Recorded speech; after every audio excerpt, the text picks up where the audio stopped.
Dando continuidade, então, ao nosso estudo Loucura e Obsessão, de Manuel Filomeno de Miranda, Divaldo na Psicografia, capítulo 10, Apontamentos Adicionais.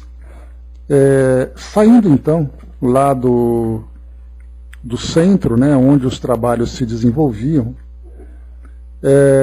Filomeno de Miranda acabou trazendo ali, né, alguns comentários com o Dr. Bezerra de Menezes, né, saindo ali, na verdade, bastante pensativo sobre os trabalhos que aconteciam, lembrando que Filomeno ele foi convidado a acompanhar essas atividades pelo Dr. Bezerra de Menezes, e ele sofreu, digamos assim, um choque cultural, porque o ambiente, né, ele ele trabalhava como espírita quando encarnado.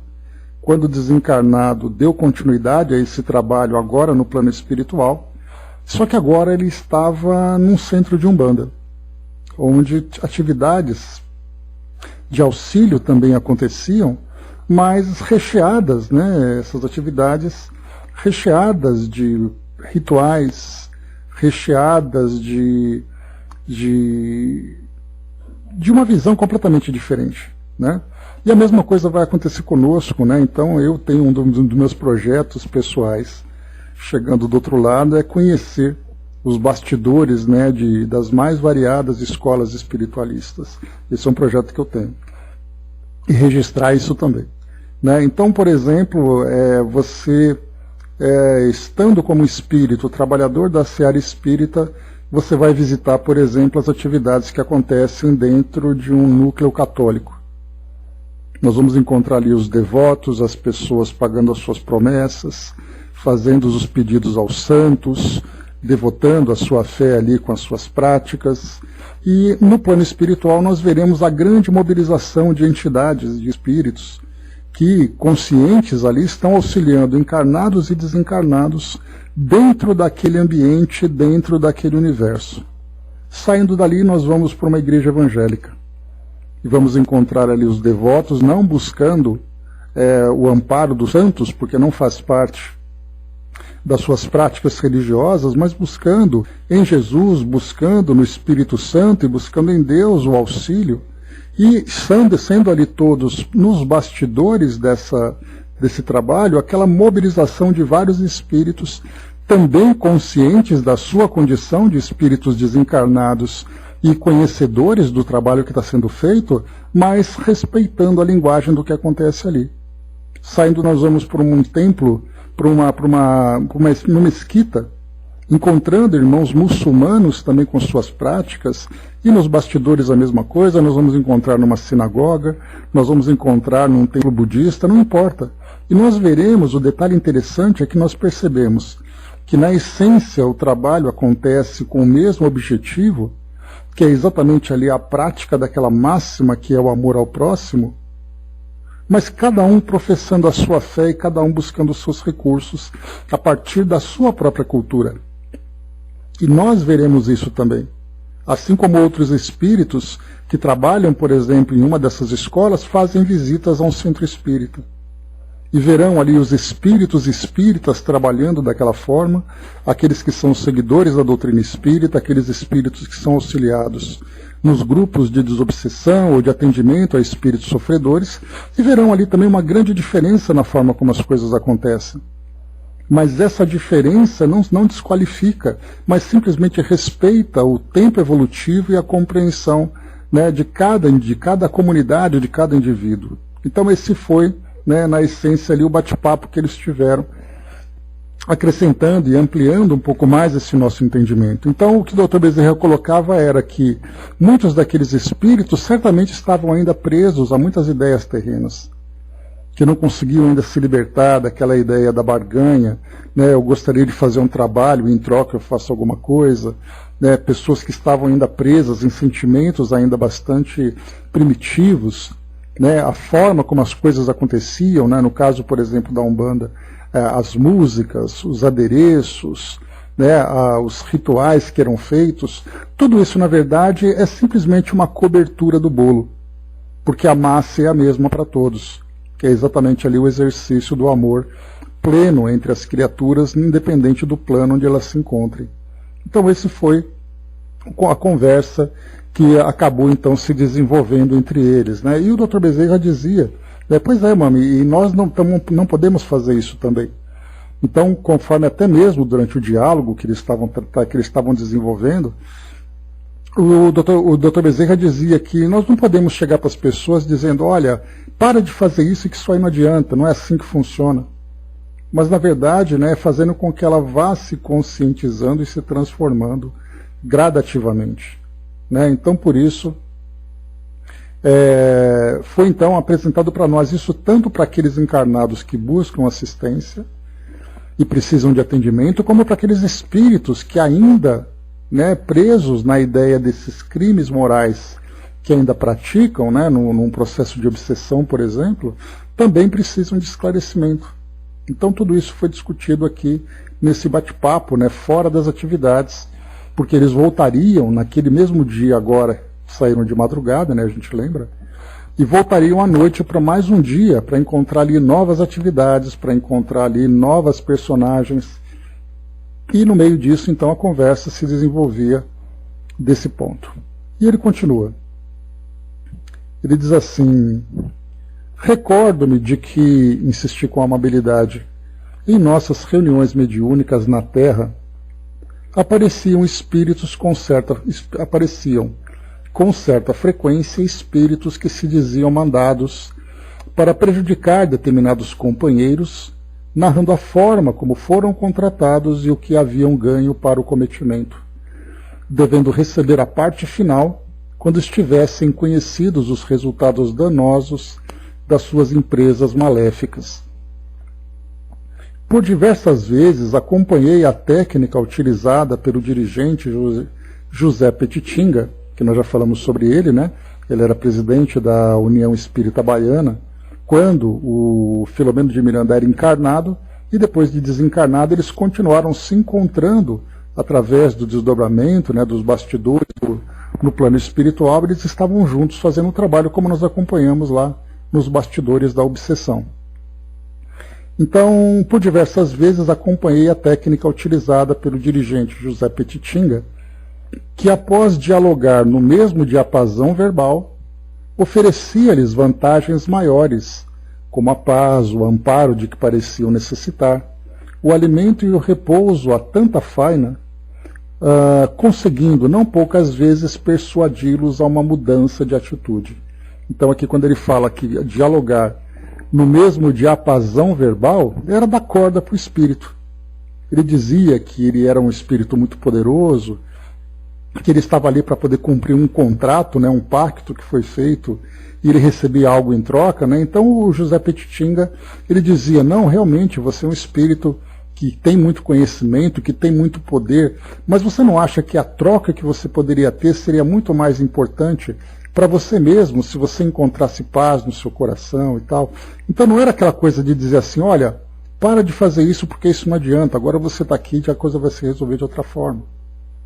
Então ele continuava naquele mesmo clima, envolvendo o espírito nas suas próprias ideias, porque muitas vezes esses espíritos, né, fixados nessa ideia, alimentando essa monoideia, não tinham nenhuma consciência de alguma coisa, de nenhuma perspectiva que poderia se abrir em sua visão, de pensar que ele não era um espírito condenado a viver daquela forma indefinidamente, que ele não era escravo de ninguém, que ele não tinha necessidade de se prender naquele tipo de vida, mas que havia outras coisas que ele poderia alcançar. Então ele procurava sempre ali levar esse diálogo mais leve, acompanhando o próprio raciocínio e as próprias condições daquele espírito.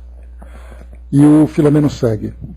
Induzido pelo diretor espiritual, este exercia a hipnose e a ideoplastia, atendendo a tais equivocados que ali eram acolhidos, e posteriormente elucidados quanto à desnecessidade de todos aqueles apetrechos ridículos e formalismos a que se sujeitavam. Verdade é que mudavam de comportamento e prometiam esforçar-se para alcançar outros níveis superiores de entendimento. Passados meses e anos até, alguns retornavam, dando notícia dos bons resultados obtidos, ou informando que rumavam ao mergulho no corpo para experiências novas. Trata-se de um salutar recurso que pode ser aplicado em casos análogos. Então, o que o Filomeno coloca, pergunta aqui, se tinha validade, né, esse tipo de estratégia. Porque da mesma forma foi o que ele observou também nesse trabalho que aconteceu nessa noite em que eles acompanharam, vendo ali também aqueles próprios espíritos. No caso, por exemplo, a própria Dona Emereciana, né, a senhora Emereciana, que era aquela entidade que se colocava ali como uma preta velha, por exemplo, falando naquele linguajar para as pessoas, na verdade ela oferecia aquilo que as pessoas buscavam. Né, eu cheguei até uma vez, já outras vezes comentando com vocês, que nós tínhamos aqui no Pautalk, né, o nosso Joaquim de Aruanda, que era um espírito que através da mediunidade de um companheiro aqui do interior de São Paulo, ele fazia estudos aqui no Pautalk, na sala Espiritualismo Ecumênico. Então o estudo era feito pelo espírito através da mediunidade. Era um compromisso que o médium e a família dele, né, a esposa no caso, e esse espírito tinham de fazer essa divulgação. E eles estudavam obras, né, como o Livro dos Espíritos, estudavam as cartas de Paulo, estudavam Bhagavad Gita, né, que é o livro indiano, né, da religião hindu. E ele comentava assim, né, mas por que os pretos velhos falam daquele jeito? Falam com aquele linguajar tão simples, né, mas ao mesmo tempo tão acolhedor. Ele falava assim, é porque as pessoas quando vão a esses lugares, elas buscam um colo. E quando vem ali um espírito e trata com tanto carinho, a terapia já começa no contato entre eles. E depois as coisas vão se aprofundando cada vez mais através das instruções, da sabedoria, que é transmitida através ali da conversa. Mas só o fato de tratar com aquele carinho todo, né, das expressões que são utilizadas, as pessoas se sentem muito acolhidas. Muito diferente se nós pegássemos, por exemplo, um espírito que, embora esclarecido, falasse através de uma linguagem fria e técnica. Né? Então é diferente de você vai a uma consulta médica e o médico se senta à sua frente e fala, pois não, qual é o seu problema? Toma esse remédio, faça esses exames e pronto. Diferente daquele médico que abre a porta do consultório, vai até a pessoa, estende a mão e traz ela, como a senhora está tudo bem e coisa e tal. Então a gente vê que no trato, né, a terapia já começa na empatia que se cria entre o terapeuta e o paciente. A mesma coisa acontece nesse caso das terapias espirituais. Então o Joaquim de Aruanda, que ele chamava de Kim, né, o Kim de Aruanda, ele também foi um espírito que viveu na época da escravidão, e ele era então aquele espírito que era chamado de preto velho. E os estudos dele eram dessa forma, ele usava esse linguajar. Né? E era muito engraçado, porque a gente não está acostumado com isso nas palestras espíritas, com todo aquele intelecto, com toda aquela pompa e circunstância acadêmica, né, que nós estudamos, e de repente um espírito faz o mesmo estudo utilizando essa linguagem. Então isso, né, o que a gente acaba observando. Então aqui nesse caso, né, o José Petitinga utilizava essa estratégia para conversar com esse espírito, com aqueles espíritos, e tinha esses resultados, que alguns depois retornaram, né, agradecendo, dizendo, olha, depois que nós conversamos, né, eu melhorei, eu estou agora em outra vibe, né, estou agora fazendo outras atividades e tudo mais. Então, o Filomeno de Miranda pergunta se uma técnica mais objetiva, uma técnica mais direta, não seria mais eficaz do que entrar nesse clima para conversar com os espíritos. O Dr. Bezerra responde, sem qualquer dúvida, quer dizer, trata-se de um recurso salutar? Sem qualquer dúvida, concordou, ampliando considerações. Da mesma maneira que é contraproducente, se não prejudicial, informar ao desencarnado que ignora sua situação espiritual bruscamente, sem lhe permitir tempo mental para a aceitação da ideia, ou ele mesmo concluir pela sua ocorrência, não é recomendável chocar a nenhum espírito, intentando extirpar-lhe a fórceps de verbalismo agitado, crenças e superstições nele arraigadas, pelo insucesso que há de virá. Como ocorre com os homens que devem ser reeducados em muitos hábitos e esclarecidos conforme a sua capacidade de entendimento, no labor mediúnico de intercâmbio espiritual, o processo não pode ser diferente. Falar ao comunicante, de forma que ele possa compreender e vivenciar a informação, eis o método eficaz para os resultados felizes. Há quem seja apologista da informação ao paciente sobre o diagnóstico diretamente, mesmo quando grave e desesperador. No entanto, a experiência tem demonstrado que a maioria dos resultados é sempre danosa para o próprio enfermo, que sem estrutura moral para o choque, tomba em depressões irreversíveis, em suicídio injustificável, ou autodestrói-se com a ação da mente desalinhada e em revolta. A terapêutica é mais importante do que o conhecimento da diagnose, facultando ao paciente lúcido identificar a moléstia que sofre e, animado pelo médico, lutar emocional e psiquicamente pela superação dela. Como proceder, porém, voltei a indagar, com os indivíduos que se creem ou que estejam enfeitiçados, debatendo-se nas garras de obsessores desse jaez, ou sob os vigorosos camartelos das ondas mentais negativas que o alcançam e afligem, infundindo-lhe confiança em Deus e em si mesmos, demonstrando-lhes que assim se encontram porque o querem, desde que deles mesmos depende a libertação, induzindo-os à renovação mental e moral, com a consequente alteração de conduta para melhor. Além disso, e principalmente, esclarecê-los a respeito das leis de ação e reação, demonstrando que sofrem porque devem e que a sua recuperação exigir-lhes-á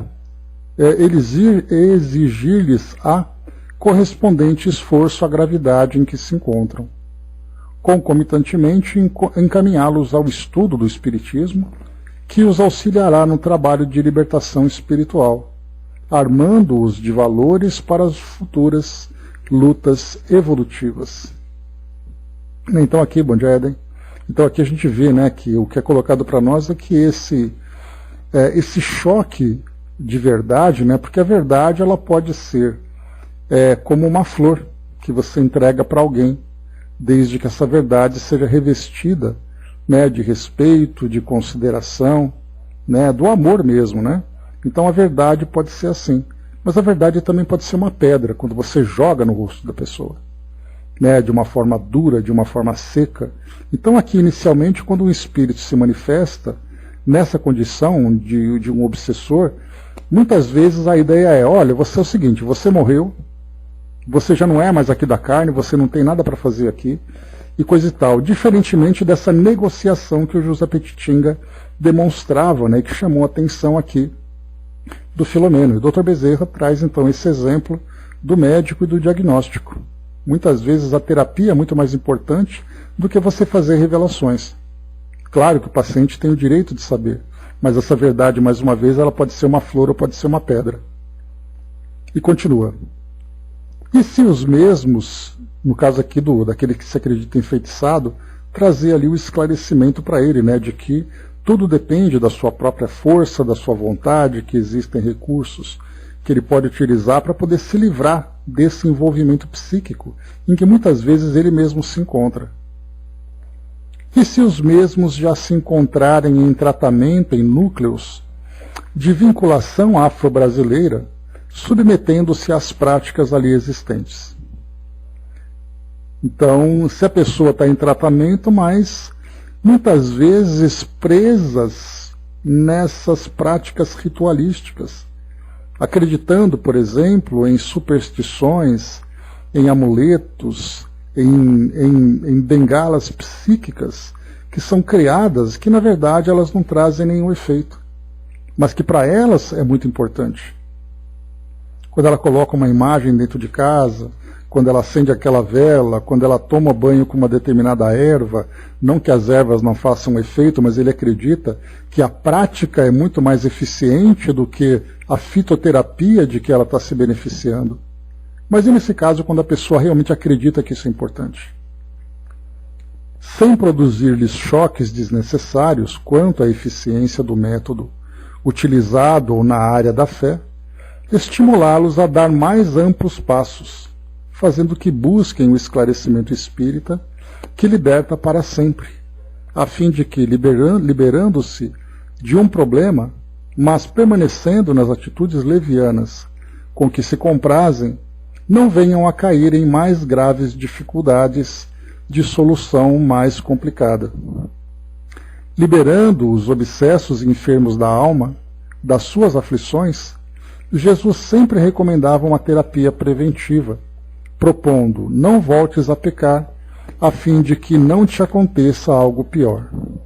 Entendamos a palavra pecado de forma ampla e mais completa, como todo e qualquer desrespeito à ordem, atentado à vida e desequilíbrio moral íntimo.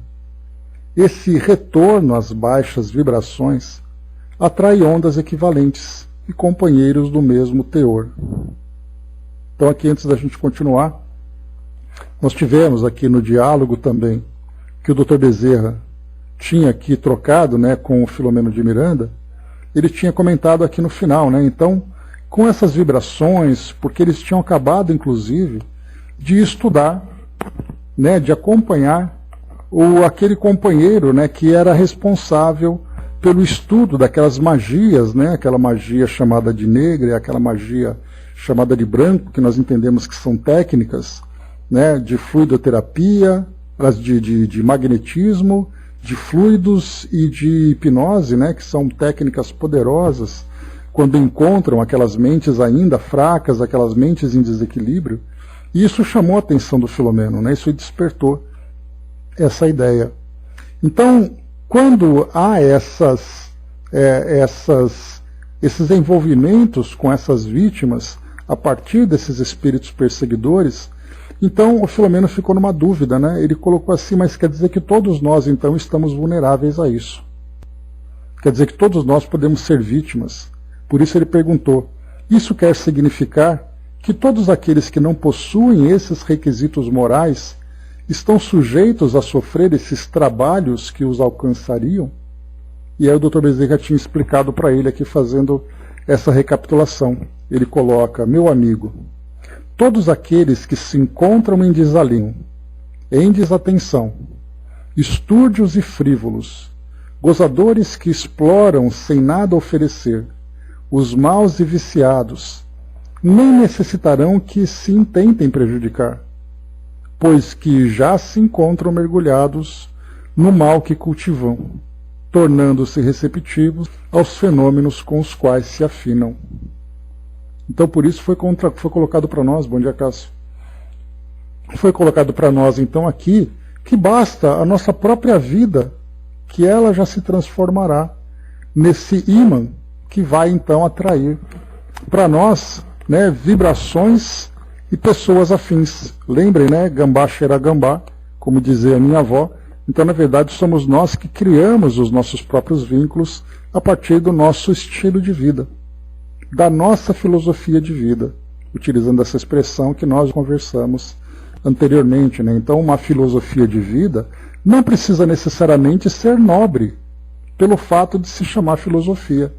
Eu posso ter como filosofia de vida que o que interessa são os meus interesses e cada um com o seu problema, vivendo de uma forma egoística, vivendo de uma forma interesseira, vivendo de uma forma calculista. Enquanto que outros podem ter uma filosofia de vida em que o espírito de fraternidade e respeito a si mesmo, o alto amor e o espírito de fraternidade sejam as suas maiores bandeiras. Então cada um adota a filosofia de que mais interessa, e conhecendo então aquilo que o Espiritismo traz para nós a respeito dos padrões mentais que permeiam pelo nosso mundo, e compreendendo essa hierarquia que aquelas vibrações mais nobres emanam do amor de Deus e aquelas vibrações mais inferiores emanam do egoísmo do próprio indivíduo, nós podemos nos sintonizar com a faixa vibratória do nosso próprio interesse. Então cada um busca a companhia que lhe convém.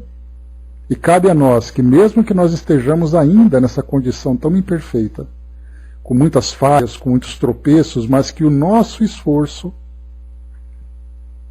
tente nos elevar ao máximo dentro das nossas condições, porque, como lembra o Espírito Verdade, o verdadeiro espírita é aquele que se esforça para conter as más inclinações. Aquele que já alcançou a plenitude das suas virtudes, nem espírita precisa ser mais. Ele simplesmente é um cidadão do universo.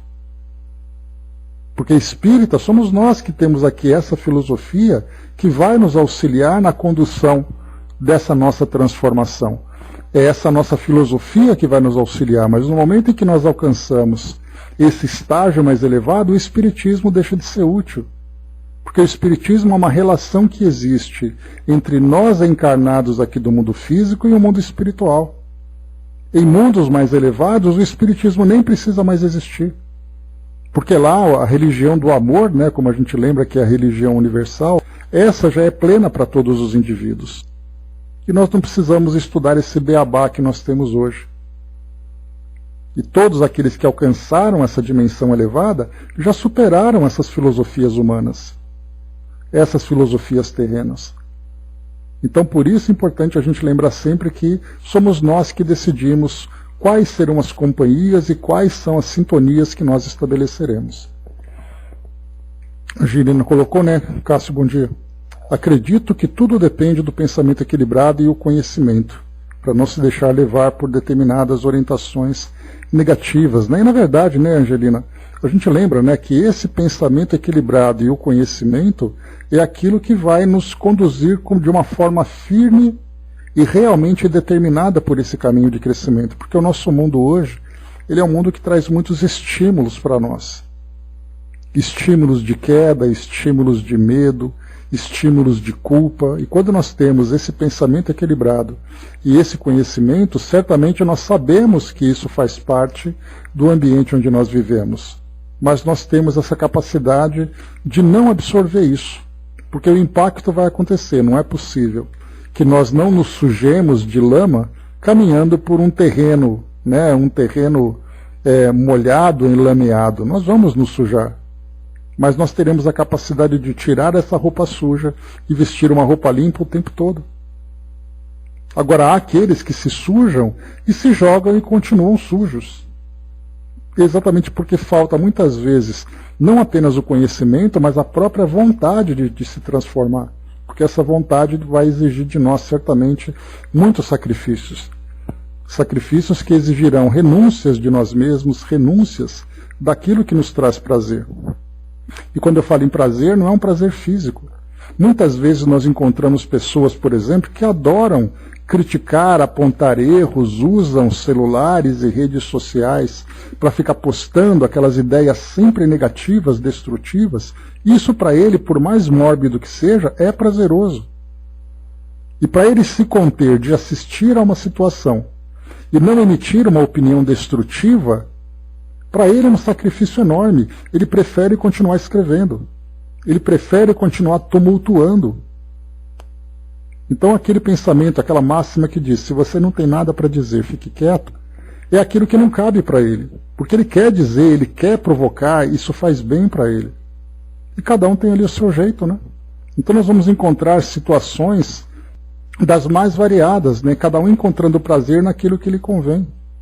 Cabe a nós, então, com o passar do tempo, mudarmos essa busca pelo prazer para buscarmos realmente o prazer do espírito, que é em busca dessa felicidade que nós desejamos. Porque de desgraça o mundo está cheio. Cada um busca aquilo que lhe convém. Só que para nós que temos essa proposta de transformação, esses prazeres do mundo não nos cabem mais. Embora nós continuemos ainda buscando pela nossa própria imperfeição e pelo vínculo tão estreito que nós temos com o mundo. Mas a tendência é que nós nos libertemos cada vez mais disso, dessas âncoras que nos prendem ainda a essas imperfeições. E avançando, vamos lá. O que fazer então foi colocado para nós aqui, né? Para aqueles que continuam ainda vinculados a essas práticas ritualísticas em busca de cura, sabendo que essas práticas nada mais são do que práticas exteriores, práticas superficiais. O que fazer isso então? Como foi colocado para nós aqui, é esclarecendo, é estimulá-los a dar passos mais amplos, passos maiores, fortalecer cada vez mais o seu entendimento sobre a sua realidade espiritual. Porque ele percebe que aquilo que nós fazemos exterior, de uma forma exterior, aquilo não passa de uma muleta psicológica que nós utilizamos, de uma muleta até mesmo espiritual muitas vezes, mas que cada um tem a sua necessidade, mas aos poucos cada um vai se modificando. E ele continua ainda.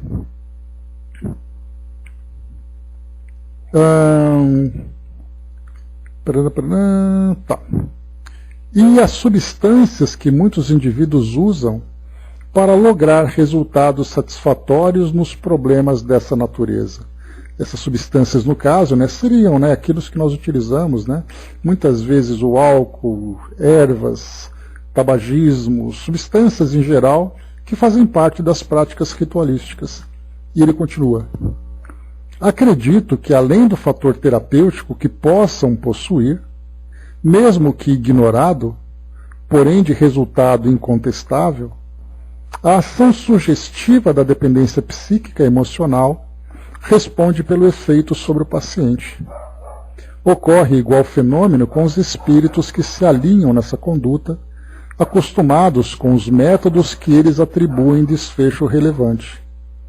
Normalmente as coisas têm o valor que se lhe empresta, passando à competição pelo entusiasmo que inspiram ou em razão da disputa que provocam. No diálogo de Jesus com o moço rico, vemos esse fato bem demonstrado.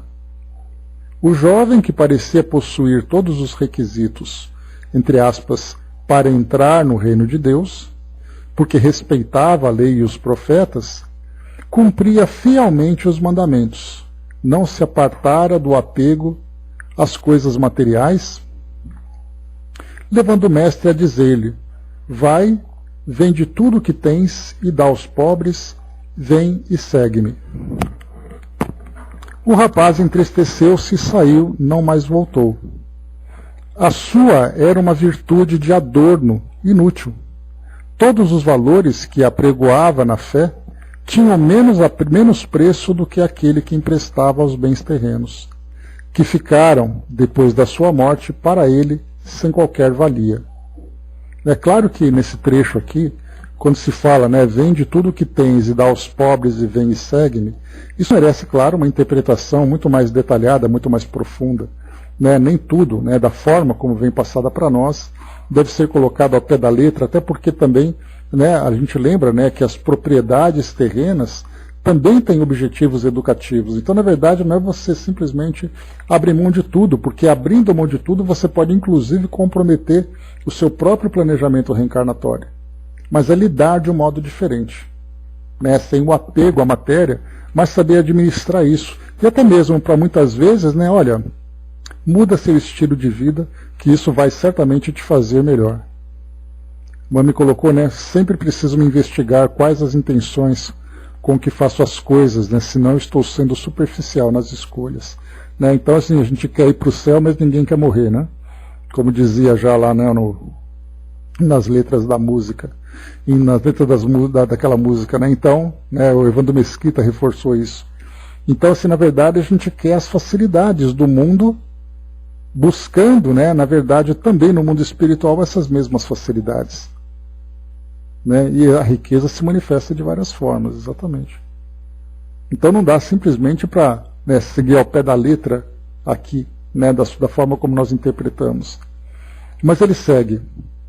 Conforme consideremos algo em nossa vã cegueira ou claridade mental, para nós assim é. Dizem que o branco é a cor ideal para determinadas práticas do mediunismo, porque atrai os espíritos superiores. Há fundamento em tal crença? Vejam que Filomeno de Miranda, ele começa então agora a fazer apontamentos daquilo que ele observou. Os rituais, as substâncias, o linguajar, as vestimentas, Então ele está ali aos poucos tentando compreender. Então esse branco, a cor, é importante para as práticas? Com a consideração que merecem aqueles que assim pensam, o branco é símbolo de pureza, segundo algumas tradições, e em determinados povos. Superstição destituída de base racional. Porque, embora seja um tom mais higiênico, que absorve menos raios caloríferos, nenhuma influência vibratória exerce em relação aos espíritos, que sintonizam com as emanações da mente, as irradiações da conduta. Talvez que desencarnados igualmente supersticiosos se afeiçoem àqueles que se trajam com essa cor, sendo, no entanto, ainda atrasados. Tivesse fundamentação e seria cômodo para os maus e astutos manterem em sua conduta interior irregular, enquanto ostentariam trajes alvinitentes que os credenciariam a valores que não possuam, atribuindo-lhes méritos que estão longe de conseguir. Os judeus eram muito mais formais e cuidavam em demasia da aparência, sendo por Jesus reprochados com severidade, por ele considerar mais importante a pureza interna do que a convencional, a exterior, de muito fácil apresentação, em detrimento daquela mais difícil e respeitável. A vida íntima do homem oferece-lhe a credencial com que marcha em qualquer direção, caracterizando-lhe a individualidade eterna. Então aqui ele traz para nós também essa questão da vestimenta, que nós encontramos até mesmo em casas espíritas. Já foi questionado, por exemplo, já foi apresentado e debatido sobre isso, em instituições, por exemplo, que os médiuns não apenas estão vestidos de branco, mas precisam estar descalços, porque o contato com o chão melhoraria a vibração do médium em contato com o magnetismo do planeta. Então, na verdade, são práticas que nós utilizamos. Basta lembrar, por exemplo, que os doutores da lei na época de Jesus, e ainda hoje nós encontramos ali dentro do judaísmo ortodoxo, aqueles que usam aquelas vestimentas que são ali vestimentas são quase que sacerdotais. Ou se vestem daquela forma, a mesma coisa acontece. A gente vê, por exemplo, nesses debates atuais a respeito dessas vestimentas, a mudança que teve, por exemplo, a conduta do Papa Francisco com relação ao Papa Bento XVI, em que o Papa Francisco não utiliza aquelas vestimentas todas pomposas, aquelas cadeiras, aquela poltrona suntuosa e tudo mais. Ele sempre coloca como Francisco, o nome que ele adotou, exatamente a simplicidade de São Francisco, o santo da Igreja Católica. E esse espírito tão eminente que nós conhecemos, usando aquelas roupas simples, aquela cadeira simples, falando de uma forma simples e diferentemente de toda aquela suntuosidade que existia no passado. Porque, na verdade, essa riqueza exterior provoca muito mais choque do que conforto. Então é a simplicidade externa que deve ser demonstrada representando com sinceridade aquela simplicidade interna do indivíduo. Então nós vamos encontrar no meio espírita, nós vamos encontrar nas demais crenças de modo geral, porque isso faz parte da nossa cultura. Quando você trabalha num emprego importante, a sua vestimenta vai caracterizar o seu valor. Se você é um executivo, por exemplo, se você trabalha numa repartição pública de grande importância, a sua vestimenta é quase que uniforme. E aí então nós transferimos da nossa vida cotidiana. Quando você vai a uma festa, por exemplo, você tem que ir bem vestido. E quando você vai numa prática de tão importância espiritual, é natural que você também queira se vestir bem. E nesse caso o branco tem esse simbolismo da paz. E a gente vê inclusive, por exemplo, no filme Nosso Lar, podemos perceber que o branco predomina. E isso pode trazer para nós uma ideia um pouco equivocada.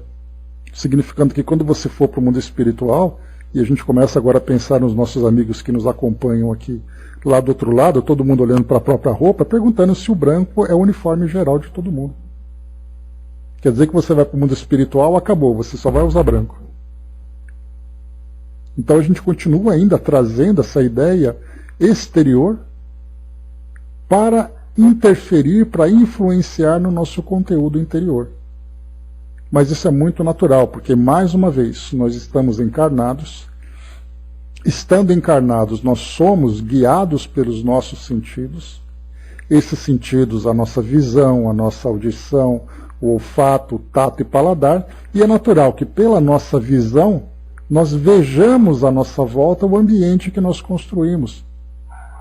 Por isso, então, ambientes maiores, ambientes mais claros, ambientes iluminados, objetos, adornos que estimulam a nossa visão, provocam em nós um efeito interior. Mas para o espírito, em que o exterior não faz diferença nenhuma, esses adereços, essas cores, essas práticas são indiferentes. A Angelina colocou: mais importante é clarear os pensamentos do que usar o branco. E esse é o grande desafio para todos nós.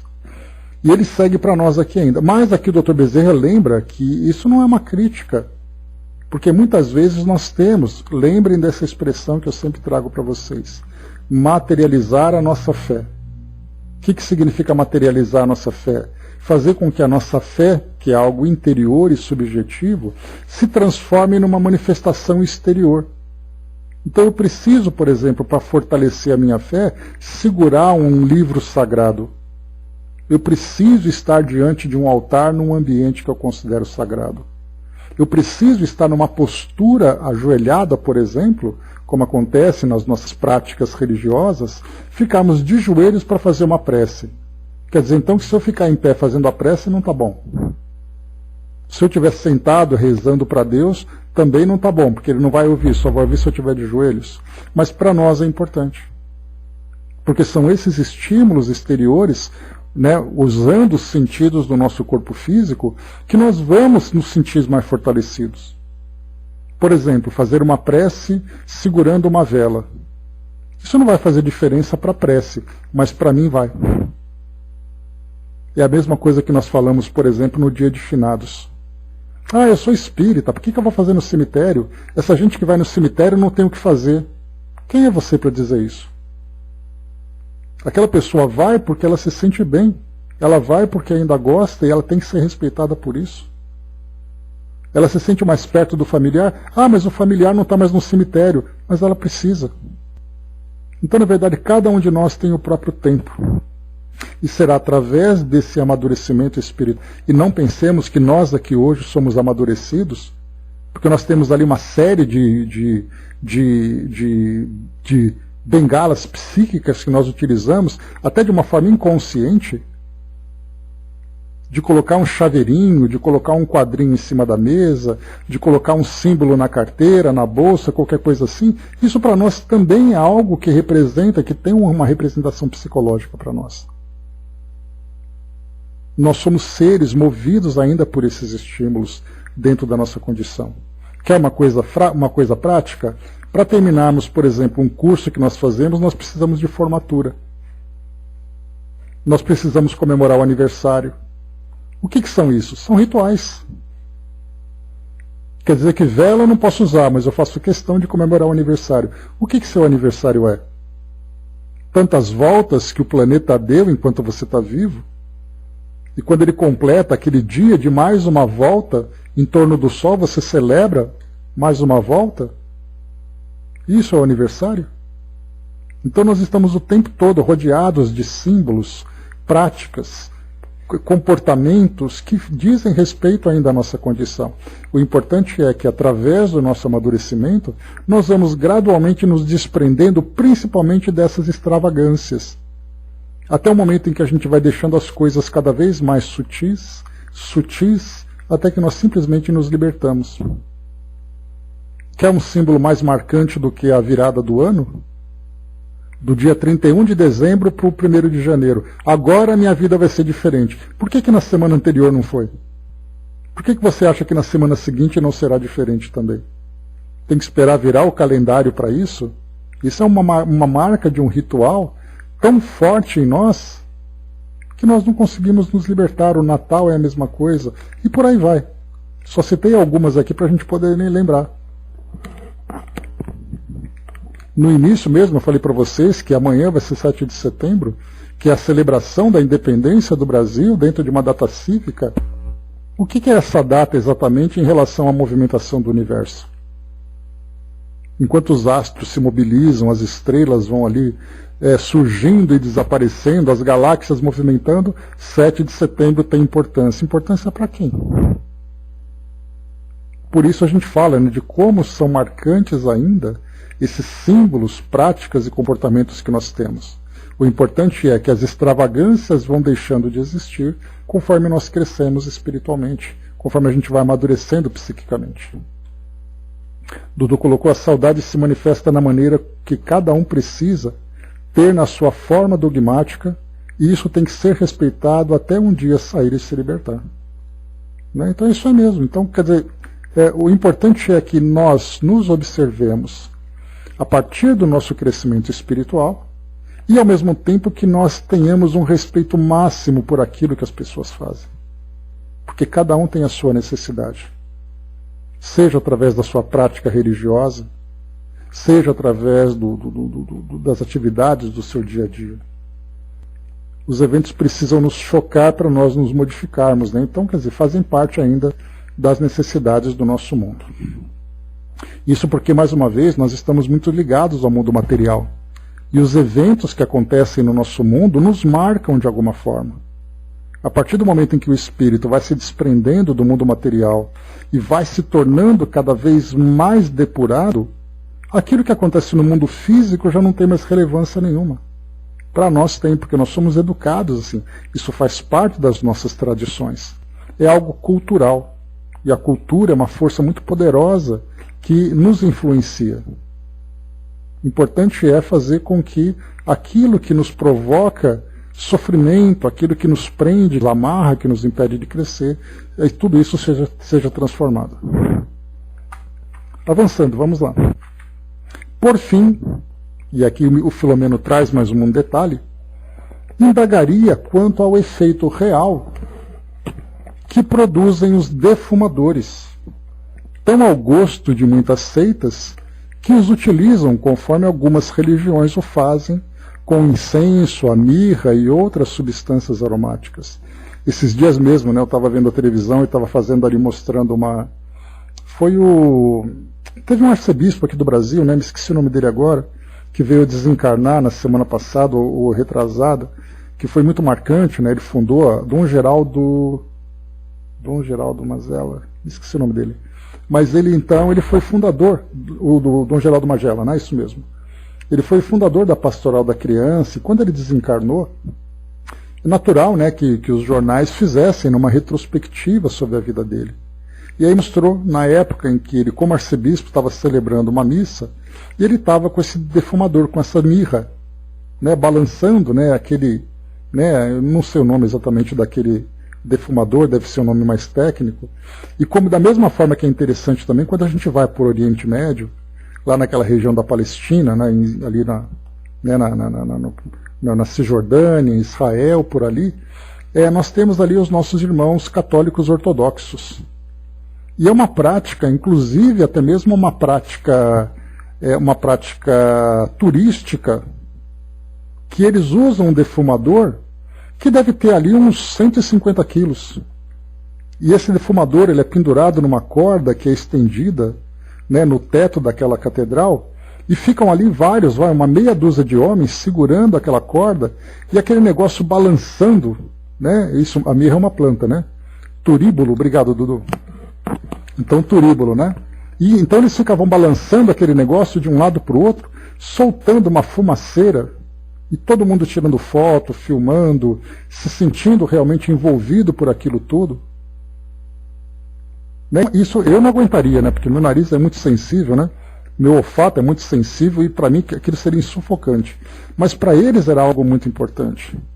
Então, quer dizer, isso é usado, por exemplo, né, com relação a esses instrumentos, né, a esses equipamentos e práticas, e ervas também, como acontece, por exemplo, quando a gente vê, no caso das práticas que acontecem na Umbanda, quando um espírito vem e dá aquela soprada num charuto para poder defumar aquela pessoa.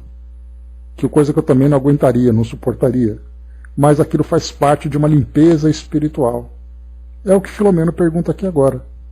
A shuaka, por exemplo, também é a mesma coisa, né, no caso do chá, né, daquelas práticas, né, de receitas e rituais amazônicos, né, a mesma coisa também. Enfim, tudo isso que nós estamos ali juntando de elementos aqui na nossa mente agora, o Filomeno pergunta qual a importância de tudo isso, já que nós estamos falando de um tratamento espiritual e não um tratamento físico. Qual a importância disso? O Dr. Bezerra responde: informa-se que o fumo que se evola aos incensadores, o fumo no caso seria a fumaça, né? Informa-se que o fumo que se evola dos incensadores e vasilhames com brasas em que ardem essas substâncias teria ação sobre os espíritos perturbados, ignorantes, perversos, que os afastaria, atraindo em contrapartida os bons e nobres. Não há evidência dessa propalada ação. O odor agradável perfuma o ambiente, e em algumas religiões tem essas práticas um significado simbólico, recordando as oferendas que os reis do Oriente teriam apresentado a Jesus recém-nascido. As resinas e madeiras fumadas sempre foram queimadas em cerimônias festivas como fúnebres para odorificar o recinto. Entre os homens mais primitivos, resultavam positivas as práticas porque, sugestionados com os efeitos que lhes atribuíam os ancestrais, que se demoravam no comércio espiritual com os seus, os espíritos fugiam apavorados. Ainda remanescem alguns estados desse teor e muitos desencarnados em fixação, como as cerimônias antigas que lhes podem aceitar a aparente ação, fazendo-as afastar-se das pessoas ou lugares com quem e onde se encontraram. Nenhuma força real emana dos defumadores e incensos que possa ajudar, concedendo sorte e solucionando os problemas que aturdem os homens, sempre interessados em sortilégios e equacionamentos simplistas, sem esforço pessoal nem mudança moral de profundidade. São sempre os atos, os agentes da realidade de cada espírito, na Terra ou fora dela. Consciência tranquila, como efeito de uma conduta digna, é fundamental para possuir o sentimento pacificado. Então aqui nesse trecho, né, quer dizer, foi muito bem esclarecido aqui, e mais uma vez a gente vai aos poucos, né, nos libertando, a gente vai se libertando, né, dessas práticas que ainda são muito enraizadas, né, na nossa cultura. É por isso que ao estudar, por exemplo, a antropologia cultural, que é um assunto que eu amo de paixão, ao estudarmos antropologia, é muito importante a gente usarmos aquele cuidado de fazermos as interpretações e compreendermos o sentido que aquilo tem para cada comunidade. Tem até uma série documental muito interessante, veiculada no The History Channel, chamada Em Busca de Deus. É um jornalista argentino, se eu não me engano, e ele visita regiões do mundo todo, para conhecer de que forma que as pessoas buscam Deus. E essas viagens que ele faz, aquilo que ele mostra, então ele já foi, por exemplo, entre indígenas nos Andes, entre budistas lá na China, indianos, católicos na Europa, no Oriente Médio também. Então ele fez uma viagem geral em várias partes do mundo. E é uma riqueza impressionante. A forma como cada pessoa busca a relação, se coloca nessa relação com Deus. Que para nós pode parecer algo completamente atrasado, algo infantil, algo primitivo, sem nos darmos conta que nós também estamos nesse mesmo nível de atraso. Mas o importante é que com o esclarecimento a gente vá sempre se espiritualizando e se distanciando cada vez mais desse nosso apego ao mundo material e todas as suas práticas. Nós estamos no mundo material, não há como negar isso. Somos espíritos encarnados e continuaremos aqui ainda por um longo tempo. Mas o importante é que essas nossas ações fortaleçam cada vez mais os nossos sentidos espirituais em detrimento dos nossos sentidos humanos. Dudu colocou para nós ali, né, o turíbulo é utilizado principalmente nas missas solenes. É um objeto que queima um incenso com a simbologia de que as nossas orações subam aos céus, assim como a fumaça do turíbulo, que também sobe aos céus, né? Que é, inclusive, obrigado, Dudu, que inclusive a gente vai lembrar, né, lá no Antigo Testamento, o Holocausto. A palavra holocausto hoje, ela é associada, né, aos campos de concentração da Segunda Guerra Mundial, que eram queimar aqueles corpos e tal. Mas a palavra holocausto significa sacrifício. E desde aquela época a gente já tinha, né, fazer ali um altar. Isso nós temos, por exemplo, ali em Deuteronômio, esqueci o outro livro que fica ali próximo a ele.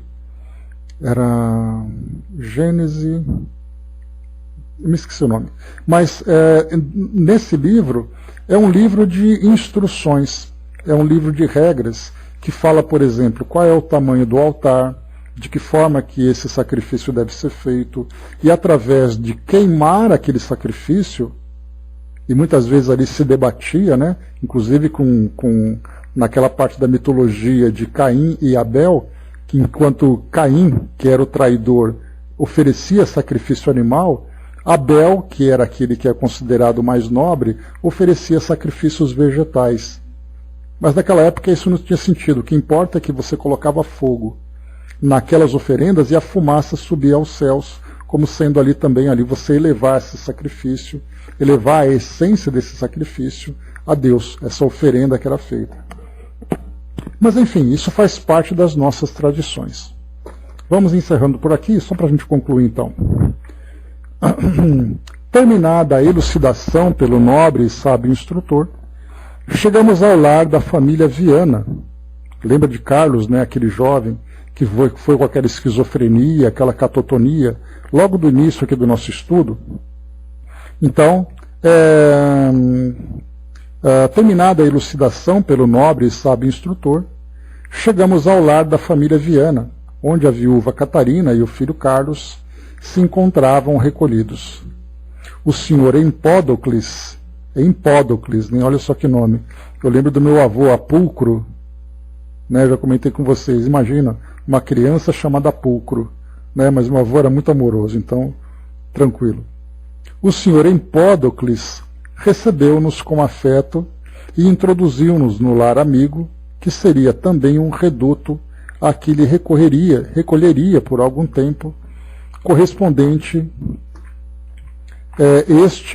ao período que fora reservado à tarefa em desdobramento. Né? Então o senhor Empódocles aqui, nós não conhecemos essa personagem, mas era o espírito que estava ali. Então eles chegaram lá na residência da dona Catarina, onde o filho Carlos, onde ela morava com o filho Carlos, e esse senhor Empódocles era o espírito que estava ali recebendo o Dr. Bezerra e recebendo também o Filomeno de Miranda.